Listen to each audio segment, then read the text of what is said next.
हाँ, हम लोग बात कर रहे थे बेटा इस चीज़ की कि फीमेल में XX क्रोमोसोम होता है और मेल में XY क्रोमोसोम होता है।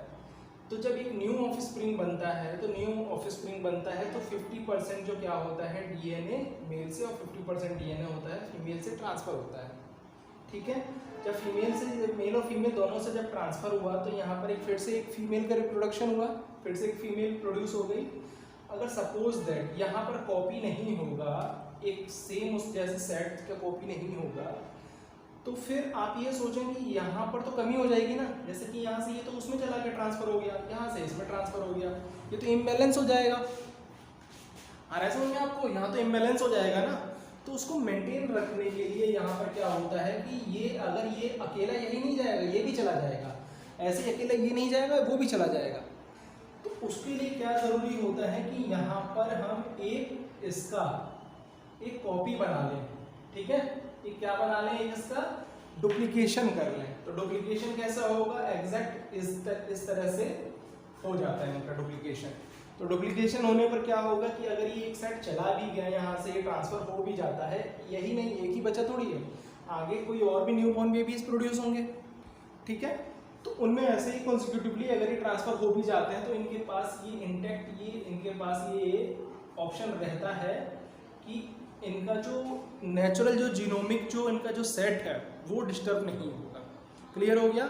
इसीलिए डीएनए की कॉपी होती है रिप्रोडक्शन के टाइम पर। तो उस चीज़ को अभी मैंने यहाँ पर आपको डायग्राम के थ्रू समझाया है, अभी आप आगे इसमें उसके थ्रू समझने की कोशिश करेंगे कि do organisms create exact copies of themselves. So इसका आंसर क्या है, in some cases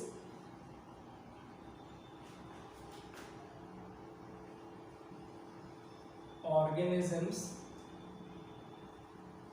do the same but in some cases do not। ठीक है, in some cases organisms do the same but in some cases do not। आपको इतना पता चल गया ना कि कुछ केसेस में अगर हो रहा है एग्जैक्ट कॉपीज बन रही हैं तो वो किस में बन रही हैं, एसेक्सुअल रिप्रोडक्शन में। वो अगले वीडियो में समझाएंगे, इसमें अभी आप इतना समझ लें। क्लियर हुआ। और कुछ में नहीं हो सकती हैं, do the same but in some cases do not. Clear हुआ। अब बात आती है कि रिप्रोडक्शन के टाइम पर क्या होता है। तो रिप्रोडक्शन के टाइम पर डीएनए जो उनका एक किसी भी ऑर्गेनिज्म का जो भी आपकी प्रॉपर्टी है उनका एक जेनेटिक मटेरियल होता है, जैसे कि आपकी बॉडी में डीएनए हो गया। तो डीएनए आपकी हर एक प्रॉपर्टी को मेंटेन करता है, इवन जैसे आपका लुक्स, अपीयरेंस, मॉर्फोलॉजिकल का मतलब क्या होता है, बाहर से आप किस तरह से दिखाई देते हैं, आपका जैसे बालों का टेक्सचर हो गया, आपका स्किन कलर, आपकी हाइट, सब कुछ डीएनए पर डिपेंड करता है। ठीक है ना। तो जब डीएनए पर डिपेंड करता है तो डीएनए अगर जो भी एक किसी इंडिविजुअल ऑर्गेनिज्म या फिर कपल ऑफ इंडिविजुअल्स में अगर जो है डीएनए का सेट, अगर उसको आप न्यूबॉर्न बेबी में ट्रांसफ़र कर देते हैं तो आपके पास क्या बचेगा। तो उसको मेंटेन रखने के लिए सपोज दैट आपके पास आपके नोट्स की एक कॉपी है और कोई एक नया बच्चा मांगने आता है, अगर आप उसे उठा के दे देंगे तो आपके पास तो बचेगा ही नहीं। तो फिर इस चीज़ को टैकल करने के लिए आप क्या करते हैं कि अगर आप उसे दे भी दें तो आप उसकी एक जेरॉक्स कॉपी करा के अपने पास रख लें या फिर उसे दे दें। अगर उसे दे देते हैं तो भी कोई दिक्कत नहीं है, वो भी आराम से पढ़ लेगा क्योंकि सेम उसमें वैसा ही रहेगा। थोड़ा बहुत ओरिजिनल से तो थोड़ा डिफरेंस रहता है, ये देखिए अभी आप। ठीक है। और दूसरा जो एक आपके पास है या फिर उसके पास है, एक उसके पास रहेगा, एक उनके आपके पास रहेगा। ठीक है। तो सेम केस ऐसा ही होता है। सो इन reproduction process copying of DNA is mandatory. ठीक है। क्लियर होगा। क्यों ज़रूरी है, वो इसलिए ज़रूरी है कि मेंटेन करने के लिए आपके और उस इंडिविजुअल ऑर्गेनिज्म के, मतलब कि जो न्यू ऑर्गेनिज्म है या जो न्यू रिप्रोड्यूस है उसके और आपकी बॉडी में दोनों में उनको बैलेंस रखने के लिए यहाँ पर डीएनए की कॉपी होती है। अब बात क्या आती है कि हमारी बॉडी जो है होती है, इसमें क्या होते हैं, बायोकेमिकल रिएक्शंस कंटिन्यूअसली होते रहते हैं। जैसे मेटाबॉलिक एक्टिविटी होती है, जैसे रेस्पायरेशन हुआ, हमारा फूड का ब्रेकडाउन होता है, और आपके जैसे डाइजेशन हुआ, डाइजेशन में भी जो एंजाइम्स और ये सब चीज़ें यूज़ हो रही होती हैं, ठीक है। और आपकी बॉडी में सिंथेसिस होता है। सिंथेसिस प्रोसेस का मतलब क्या होता है, जैसे आपने जो भी खाना खाया है, खाना खाने के बाद डाइजेशन होगा और उसके बाद वो उसके जो न्यूट्रिएंट जूसेस हैं उसको वो यूज़ करके, एलिमेंट को यूज़ करके आपकी बॉडी को ग्रो करने का काम करते हैं। तो वहाँ पर भी मेटाबॉलिक एक्टिविटीज़ हो रही हैं। तो ये सारी की सारी कैसी प्रोसेस होती हैं, ये सारी की सारी आपके बायोकेमिकल रिएक्शन के अंदर में आते हैं। तो बायोकेमिकल रिएक्शन का फिर तो जब ये चीज़ है ना, तो आप इसमें श्योर कैसे हो सकते हैं कि कोई चीज़ एकदम 100% ट्रू होगी। तो यही चीज़ होता है कि बायोकेमिकल रिएक्शन 100% नॉट रिलेएबल, और यही प्रॉब्लम होने की वजह से क्या होता है कि आप कितना भी बढ़िया कॉपी कर लें, थोड़ा सा वेरिएशन होता है। और मैंने बात करी थी कि एसेक्सुअल रिप्रोडक्शन में वेरिएशन नहीं होता है उनमें भी, लेकिन बहुत ही स्लोअर रेट से होता है। इसीलिए कि वहाँ पर जो न्यू रिप्रोड्यूस होते हैं या जो न्यू ऑफस्प्रिंग होते हैं, वहाँ पर वो ऑर्गेनिजम्स एग्जैक्ट आपको देखने को मिल सकते हैं, वो आइडेंटिकल मिल सकते हैं। लेकिन सेक्शुअली रिप्रोड्यूस जो ऑर्गेनिज्म होते हैं वो आइडेंटिकल नहीं, सिमिलर होते हैं। आइडेंटिकल और सिमिलर में आप फर्क समझिए। आइडेंटिकल क्या होते हैं, सेम एग्जैक्ट, सेम हूबहू ऐसा, ठीक है। और ये तो हो गए आपके आइडेंटिकल, जैसे यहाँ पर हो गया आइडेंटिकल। और सिमिलर में क्या होगा, एक ऐसा तो एक ऐसा, कुछ भी हो सकता है। ये हो गया आपका सिमिलर। क्लियर हुआ? तो आइडेंटिकल अलग चीज है, सिमिलर अलग चीज है। तो वो सिमिलर हो सकते हैं, आइडेंटिकल नहीं, सेक्सुअली रिप्रोड्यूस ऑर्गेनिजम्स। क्लियर हुआ ना? तो उस चीज को आप यहाँ पर भी देख सकते हैं। मैं यहाँ पर लिख देता हूँ उसको। In the production process कॉपिंग of DNA is mandatory. इसमें आगे ऐड कर दूँ, बिकॉज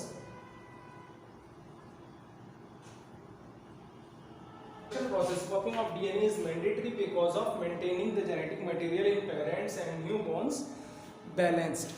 उनके में वो बैलेंस रहने के लिए वहाँ पर डीएनए की कॉपी मैंडेटरी होती है। इसी वजह से क्या होता है,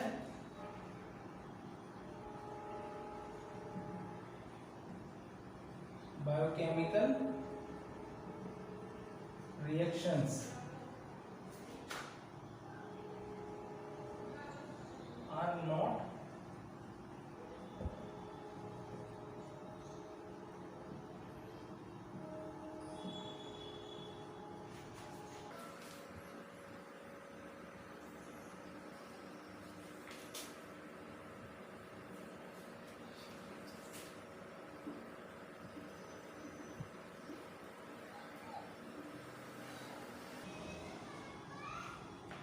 biochemical reactions are not 100% reliable, so they show some changes in copying of DNA process।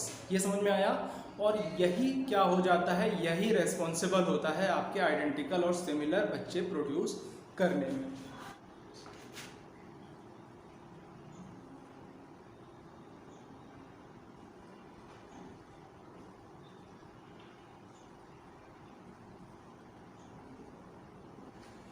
And its results in producing identical और similar offsprings। ये समझ में आया बच्चों कि वो आइडेंटिकल और सिमिलर बच्चे प्रोड्यूस करने में वो एक मेन रोल प्ले करते हैं। Changes in copying of DNA, changes in copying of DNA is known as variation। Changes in copying of DNA is known as variation। आपको अच्छे से दिख रहा होगा, वेरिएशन तक मैंने यहाँ पर लिखा है। हाँ, तो वेरिएशन बेटा, हम और आप अपने पेरेंट्स से अलग अलग दिखाई देते हैं, सेम उनकी आइडेंटिकल कॉपीज तो है नहीं। हम लोग उनके जैसे सिमिलर हैं। हमारा बॉडी ऑर्गेनाइजेशन सेम है, हमारे 2 हाथ हैं, 2 पैर हैं, ये फेस है, इस तरह से पूरा बॉडी ऑर्गेनाइजेशन सेम हो सकता है, लेकिन हम एग्जैक्ट हूबहू उनके जैसे नहीं हैं। हम सिमिलर हैं, आइडेंटिकल नहीं हैं, ठीक है। आपको क्लियर हुआ? तो वो क्यों नहीं है? क्योंकि changes in copying of DNA is known as variation, due to variation की वजह से। अब बात आती है कि वेरिएशन क्या ज़रूरी है क्या? हाँ, वेरिएशन ज़रूरी है। वेरिएशन इसलिए ज़रूरी है कि ये टाइम टू टाइम वेरिएशन होते रहने से क्या होता है कि ये इवोल्यूशन में रोल प्ले करते हैं, ऑर्गेनिजम्स के बेटरमेंट में रोल प्ले करते हैं, ऑर्गेनिजम्स को और अच्छी तरह से डेवलप करवाने में रोल प्ले करते हैं। क्लियर हुआ? कि सपोज दैट अगर आप मॉस्किटो का ही एग्जांपल ले लें, तो मॉस्किटो के एग्जांपल में जैसे कि अगर आप कुछ दिनों तक अगर उन्हें कोई स्वीट जैसे टोर्टोइस कॉइल हो गया या गुड नाइट वगैरह आप उन्हें जलाएं, तो हो सकता है कि उनके पेरेंट्स जो हैं या फिर वो कुछ टाइम तक कुछ मच्छर उसमें मर जाएं, लेकिन उसके बावजूद आपने देखा होगा कुछ मच्छर क्या होते हैं, बच जाते हैं। अब वो बचे हुए जो मच्छर हैं उनसे अगर नए मॉस्किटोज अगर वो रिप्रोड्यूस होते हैं, तो वो क्या होता है कि वो फिर पुराने वाले अपने पेरेंट्स से ज़्यादा ही स्ट्रॉन्ग होते हैं, रेजिस्टेंट होते हैं, जो कि उस कंडीशन को झेलने में पोटेंशियल उनके पास रहती है, एफिशिएंट होते हैं वो। क्लियर हुआ? तो वेरिएशन का रोल इसी में होता है कि स्पीशीज को वहाँ पर एग्जिस्ट करवाने के लिए यूनिवर्स में, ठीक है, तो यूनिवर्स में उसकी स्पीशीज को मेंटेन करवाने के लिए और उसके बेटरमेंट के लिए वेरिएशन ज़रूरी होता है। Why the variation is required? ठीक है, कि क्यों जरूरी है रिप्रोडक्शन प्रोसेस में? तो वेरिएशन इज रिक्वायर्ड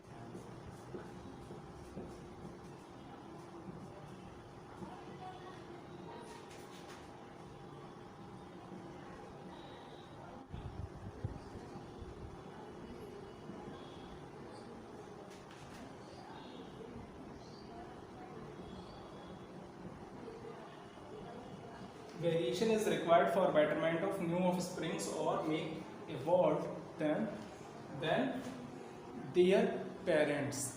ठीक है, क्यों ज़रूरी होता है बेटा वेरिएशन? वेरिएशन इसलिए ज़रूरी होता है कि न्यू ऑफस्प्रिंग को उनकी बेहतरी के लिए और उनको इवॉल्व करने के लिए। तो यहाँ पर आपका बेटा ये जो पहला टॉपिक है, do organisms create exact copies of themselves, यहाँ पर आपका एंड होता है और नया जो वीडियो आएगा वो अगले टॉपिक पर आएगा।